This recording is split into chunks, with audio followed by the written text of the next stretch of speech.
జనసేన తెలంగాణ అధ్యక్షులు మనతోనైతే ఉన్నారు. మాట్లాడించే ప్రయత్నం చేద్దాం. అన్న ఎలా చూస్తా ఉన్నారు సంకల్ప సభ ఈరోజు తెలంగాణ ప్రభుత్వము మీకు సభకి పెట్టుకోవడానికి అనుమతి ఇవ్వకపోవడాన్ని ఎలా చూస్తా ఉన్నారు? ఇది చాలా బాధాకరం. చట్టాల మీద మాకు గౌరవం నమ్మకం ఉంది. అంటే ఇట్లా మేము ఊహించలే.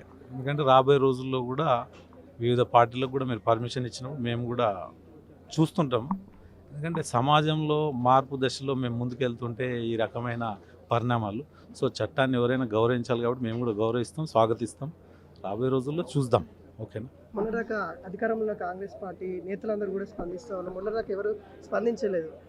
ఇక్కడ పవన్ కళ్యాణ్ వారు వస్తున్నారు అంటేనే స్పందిస్తూ ఉన్నారు, విమర్శిస్తూ ఉన్నారు. ఎలా చూడొచ్చు? అంటే ప్రభుత్వంలో ఉన్నప్పుడు ఒక మాట ఉంటుంది, ప్రభుత్వంలో లేనప్పుడు ఒక మాట ఉంటుంది.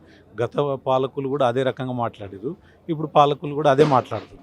మేము ఒకటే చెప్తాం, ఇది జాతీయ పార్టీ, మేము కూడా అట్లనే మాట్లాడవచ్చు కదా. మాది కూడా జాతీయ పార్టీ. ఎందుకంటే కర్ణాటక కానీ మహారాష్ట్ర కానీ ప్రచారంలో ఆయన కూడా ప్రచారం చేయడం జరిగింది. ఇదే రేవంత్ రెడ్డి గారు కేరళ పోయి ప్రచారం చేయొచ్చు. అంటే నేను ఏమంటా అంటే ఇక్కడ తెలంగాణ యువతని ముందుకు తీసుకెళ్లే వ్యక్తి పవన్ కళ్యాణ్ గారు. అదంతా దృష్టిలో పెట్టుకొని మాట్లాడితే బాగుంటుంది.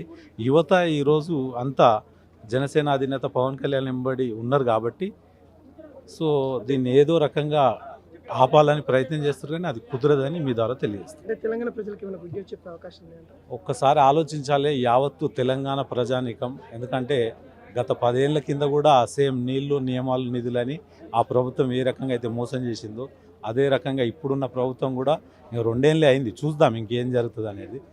ఒకసారి ఆలోచించాలి. యువత జీవితాలతోటి ఏ ఒక్క పొలిటికల్ పార్టీ కూడా ఆడుకోవద్దు. ఎందుకంటే వాళ్ళు నమ్మి మీతోటి వస్తారు. తెలంగాణ ప్రజానీకం నాతో సహా మేము ఎవరినైనా నమ్మినామంటే బలంగా నమ్ముతాం.